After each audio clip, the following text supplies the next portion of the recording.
Martino. Pour l'instant, nos avocats nous disent que tout est beau.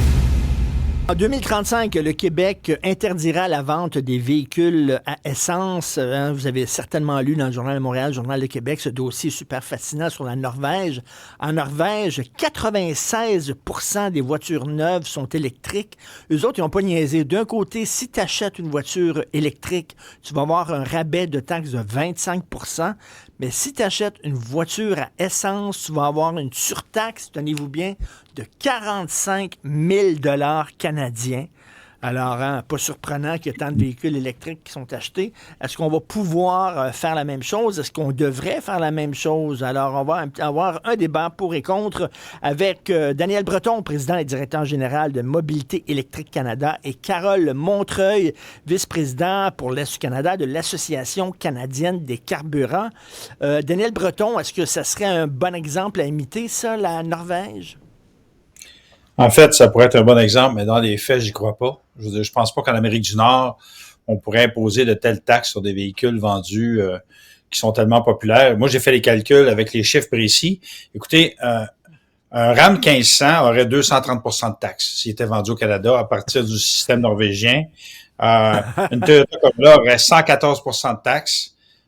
Puis un Honda CR-V hybride aurait 95% de taxes. Fait que honnêtement, là, on va être réaliste, là, j'y crois pas. Mais en 2035, interdire la vente des véhicules à essence, pensez-vous que c'est possible et que c'est souhaitable? Oui, les deux réponses sont bonnes parce que la technologie évolue extrêmement rapidement. Là, écoutez, entre 2011 et 2023, donc en 12 ans, l'autonomie moyenne des véhicules électriques a été multipliée par 4. Donc, entre 2023 et 2035, on s'attend à une augmentation d'autonomie du même ordre.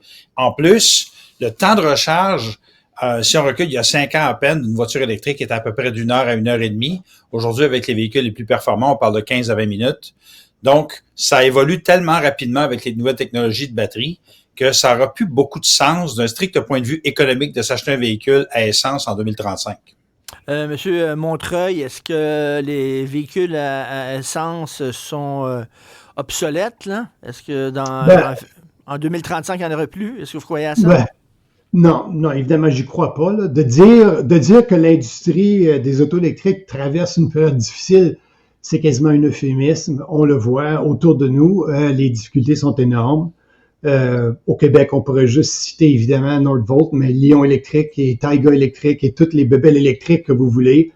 On a vu dernièrement les chiffres assez accablants, en particulier ceux de l'Allemagne.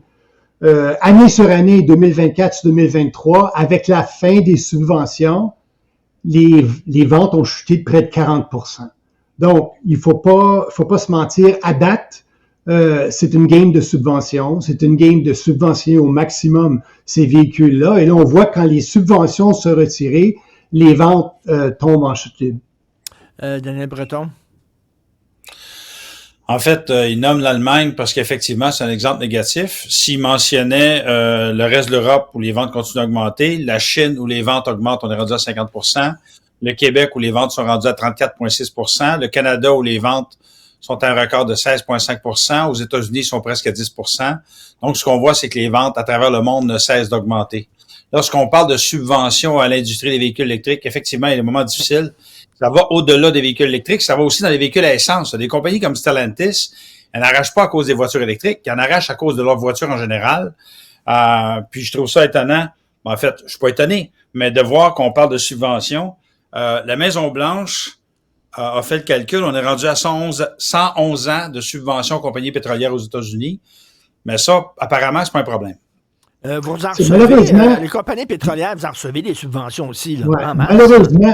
Malheureusement, quand vous remarquerez, Richard, qu'à chaque fois qu'on parle de subventions, on parle seulement d'un côté de l'équation. On parle de l'argent qui est mis sur la table. On ne parle jamais des retours. Ce que je vous dis, c'est que pour le gouvernement canadien, chaque dollar qui est mis dans l'industrie pétrolière, il y a 4 $ qui revient. Pour l'instant, chaque dollar qu'on met dans les usines électriques, c'est un dollar perdu avec les taxes des consommateurs. Donc, si on veut parler des subventions, ce que moi que j'appelle de l'investissement dans l'industrie pétrolière, parlons-en, mais parlons des deux côtés de l'équation. Le gouvernement canadien les Canadiens s'enrichissent pour chaque dollar qui est mis dans l'industrie pétrolière, alors qu'on perd de l'argent quand on le met dans la filière électrique. Et Daniel Breton aussi, la Norvège a pu faire ça, de subventionner l'achat d'auto électriques. C'est parce que justement, il y avait beaucoup de pétrole en Norvège, puis ils se sont fait un fonds justement pour l'électrification du pays grâce à l'argent qu'ils ont fait avec la vente de pétrole. Oui, chose qu'on aurait pu faire au Canada, mais qu'on a décidé de pas faire. Mais je veux dire, je trouve ça stupéfiant de voir qu'après un siècle de subventions, les compagnies pétrolières en ont encore besoin. Vous avez beau parler de retour sur investissement, moi j'en ai parlé à la Chambre des communes. Comme dit, vous avez besoin de subventions, l'industrie, c'est une nouvelle industrie. Vous devriez être capable de vous tenir sur vos deux jambes après un siècle, on s'entend dessus. Monsieur Breton, ce ne sont pas des subventions, ce sont des investissements. Le Canada fait un retour sur son investissement, alors que dans votre industrie, c'est un puits sans fond avec les taxes des consommateurs qu'on taxe à outrance pour donner des 5 000 et des 7 000 $ pièces pour acheter des véhicules qui ne sont pas capables de se subventionner eux-mêmes. Et pourtant, il y a des endroits dans le monde où on commence à voir des gens qui achètent des véhicules électriques sans subvention, et c'est vers ça qu'on s'en va. Mais de venir me parler d'investissement alors que vous contribuez de façon importante à la pollution, parce qu'il faut en parler, moi, je pense qu'il faut être culotté sérieusement pour dire que vous êtes là pour faire un retour sur investissement. Nous, on investit dans l'avenir. Vous vous accrochez au passé. Et je sais pertinemment que l'industrie de l'électrification des transports, ça va contribuer à diminuer la consommation de pétrole. Et c'est une chose qui effraie l'industrie pétrolière. Écoutez, dans mon livre, j'en parle. Ça fait 60 ans que les compagnies pétrolières militent contre la transition vers les véhicules électriques. On recule à 1967.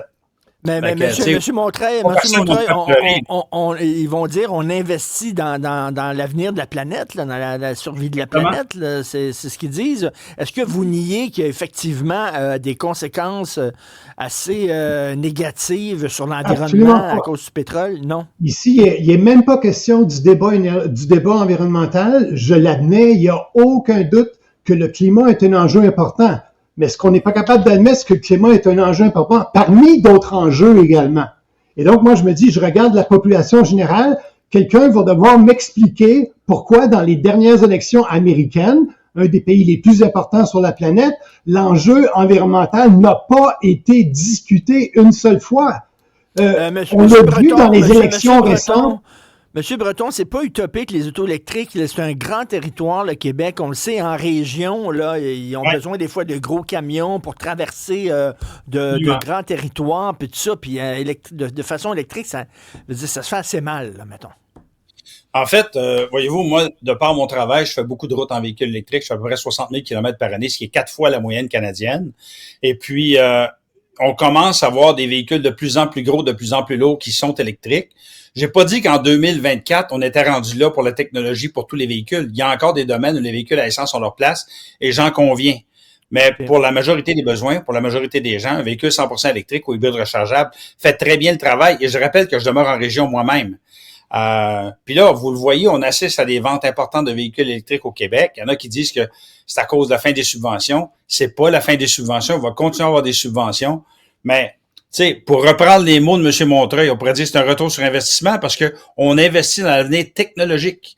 Parce que si on le fait pas, c'est pas compliqué. Les Chinois vont prendre le marché mondial d'automobile et c'est ça qui va faire en sorte qu'on va se retrouver dans une situation géopolitique très inconfortable. Monsieur Montreuil, qu'est-ce que vous pensez du programme, la campagne d'Éric Duhaime, le chef du Parti conservateur du Québec, mon char, mon choix? C'est-à-dire, c'est pas au gouvernement à me dire quel char je vais acheter. Je suis un adulte, je suis capable d'acheter le char qui me tente et que je veux. C'est ma liberté, vous en pensez quoi? À bien des égards, M. Duhaime a raison. À la fin de la journée, c'est que quand le consommateur se fait imposer un choix, on peut s'attendre à ce qu'il y ait un backlash important des consommateurs pour dire, ma foi, pourquoi, un peu comme M. Poilievre l'a dit également au niveau fédéral, pourquoi moi j'exigerais que les consommateurs dépensent des sommes plus importantes pour un véhicule qui va faire la même chose, m'amener du point A au point B. Donc, j'en conviens qu'il y a des choix de société à faire là-dedans et les politiciens doivent faire ces choix-là, mais ils doivent également faire face aux consommateurs par la suite. Qu'est-ce que vous en pensez, Daniel Breton? Ben écoutez, quand on a arrêté de vendre de l'essence avec plomb, c'était pour des raisons de santé publique. C'est pas les gens, on a dit on leur donne le choix entre le plomb, pas le plomb. Quand on a dit il faut arrêter de fumer dans les bars et dans les restaurants, c'était pour des raisons de santé publique. Quand on a mis imposé les systèmes anti-pollution dans les voitures, c'était pour des raisons de santé publique. Quand on a mis en place les ceintures de sécurité dans les voitures dans les années 60, les constructeurs s'y sont opposés, c'était pour des raisons de sécurité. On parle ici d'un enjeu de santé publique. Monsieur Montreuil, j'ai connu la période où on fumait dans les avions. Ça change à un moment donné, les mœurs, là. On change, on évolue. Il n'y a aucun doute que les mœurs changent. Mais à la fin, moi, je m'explique mal pourquoi le fait environnemental ne fait jamais la liste du top 5 dans les priorités des élections. On l'a vécu dans plusieurs provinces récemment. On le voit dans la campagne qui s'en vient. Ce qui est en tête de liste à chaque fois dans les enjeux prioritaires des citoyens, c'est l'économie, c'est la santé, c'est l'abordabilité. Et l'environnement, on n'arrête pas de nous casser les oreilles à savoir que l'environnement serait l'enjeu le plus important, alors que c'est pas le cas pour la population. Daniel Breton, c'est vrai qu'on est hypocrite parce qu'on se dit le vert au Québec, puis il veut dire le char le plus vendu, c'est le F-150. Il faut se le dire. Là. Absolument. Est-ce que ça veut dire qu'il faudrait simplement gouverner par sondage et non pas en fonction de l'intérêt supérieur des Québécois? On parle d'enjeux de santé. La pollution atmosphérique, ça c'est une étude de Santé Canada qui a déterminé que l'impact de la pollution atmosphérique sur la santé des Canadiens, d'un point de vue économique, c'est 120 milliards de dollars par année. C'était 15 300 décès prématurés par année. Fait qu'on peut dire, on prend tout ça, on met ça au vidange, puis après ça, on va se plaindre des problèmes qu'on a en soins de santé. Mais je veux dire, il y a un enjeu de santé publique. Là où le bas blesse, M. Breton, c'est que ces chiffres-là, en grande partie, s'adressent à la question industrielle et non pas au secteur du transport. Si on enlève le CO2 pour un instant, puis on regarde toutes les émissions polluantes venant du secteur du transport, oxyde d'azote, oxyde de soufre, particules, monoxyde de carbone, ce sont tous des indices qui sont en chute libre de façon drastique parce que les véhicules, même conventionnels, sont devenus beaucoup plus propres. Les enjeux qu'on fait face, qui restent à faire face en termes de problèmes de qualité de l'air, sont des enjeux industriels qui ne sont pas le lot du secteur du transport. OK, mot de la fin pour M. Breton. En fait, il se trompe dans les faits. Là, j'ai écrit un livre avec un groupe de scientifiques, dont des gens du Conseil national de recherche du Canada. Je pourrais y en envoyer une copie. Je vais lui faire la démonstration que les émissions polluantes des véhicules légers et lourds stagnent. Ils ne diminuent plus depuis des années. Merci beaucoup à vous deux. C'était Daniel Breton, président directeur général de Mobilité électrique Canada, et Carole Montreuil, vice-président pour l'Est du Canada de l'Association canadienne des carburants. Merci à vous deux. Merci Richard. Prochaine. Merci.